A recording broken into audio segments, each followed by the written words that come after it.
Guys, നമ്മളിന്ന് തോട്ടയും കൊണ്ട് പോകുന്നത് നമുക്കൊരു ചക്ക അടക്കണം. ഇന്ന് ഉച്ചയ്ക്ക് നമുക്ക് നല്ല ചക്കയും മീൻകറിയും കൂട്ടി ഒരു പിടി പിടിച്ചാലോ? കമോൺ. അപ്പോൾ നിങ്ങൾ ഈ കാണുന്ന ഈ ചക്കയാണ് ഗൈസ് നമുക്ക് അടക്കേണ്ടത്. അങ്ങനെ കുറേ നേരത്തെ പരിശ്രമത്തിനൊടുവിൽ ഞാൻ ആ ചക്ക തള്ളിയിട്ടു. ഒരെണ്ണമാണ് ഉദ്ദേശിച്ചത്, പക്ഷേ 2 എണ്ണം വീണു. അപ്പോൾ നമുക്ക് കറി വെക്കേണ്ട ചക്ക കിട്ടിയിട്ടുണ്ട്. ഇനി നമുക്കിത് താഴെ വീട്ടിൽ കൊണ്ടെത്തിച്ചതിന് ശേഷം നമുക്ക് റെഡിയാക്കണം. അപ്പോൾ ഇനി നമുക്ക് അതൊന്ന് കാണാം. അപ്പോൾ ചക്ക ഫേവറേറ്റ് ആയിട്ടുള്ളവരൊന്ന് കമൻറ്റ് ചെയ്യണേ ഗൈസ്.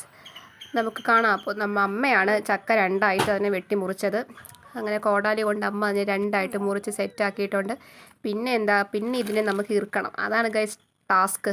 കയ്യിൽ അരക്കൊക്കെ ആകും. അങ്ങനെ ഞാനും അമ്മയും അച്ചാമ്മയും കൂടി അതൊക്കെ വൃത്തിയാക്കി അങ്ങനെ ചക്കയൊക്കെ ചക്ക ഇറുക്കുന്നതിനോടൊപ്പം പച്ചച്ചക്ക കുറേ വയറ്റിലോട്ടും പോയിട്ടുണ്ട്. കാരണം കറി വെക്കുന്നതിനെക്കാട്ടി എനിക്കിഷ്ടം പച്ചച്ചക്ക ഇങ്ങനെ കഴിക്കുന്നതാണ്. അങ്ങനെ ഞാനും കുറേ പച്ചച്ചക്കയൊക്കെ കഴിച്ചു. അങ്ങനെ ടോമി അവിടെ ചക്ക തിന്നാൻ വേണ്ടിയിട്ട് ഭയങ്കര കുരയായിരുന്നു. അങ്ങനെ പിന്നെ അവനും ഒരെണ്ണം ഇട്ട് കൊടുത്തു. അങ്ങനെ പിന്നെ അവനും അത് കഴിച്ചിട്ട് പിന്നെ അവൻ വീണ്ടും അതിന് വേണ്ടി കുറച്ചുകൊണ്ട് തന്നെയാണ് ഇരുന്നത്. അപ്പോൾ നമ്മുടെ ചക്ക ഫുൾ നമ്മൾ സെറ്റാക്കിയിട്ടുണ്ട്. ഇനി ഇത് കഴുകി അടുപ്പിൽ വെച്ച് നമുക്ക് വേവിച്ചെടുക്കാം.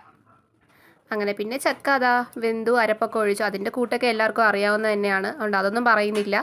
പിന്നെ നമ്മുടെ ചക്കയും ശകലം ചോറും നെത്തോലി മീനാണ് ഇന്ന് കിട്ടിയത്.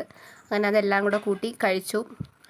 ചക്ക ഞാൻ പറഞ്ഞില്ല, കറി വെച്ചതിനെക്കാട്ടിയും പച്ചയാണ് കൂടുതൽ ഫേവറേറ്റ് എനിക്ക്.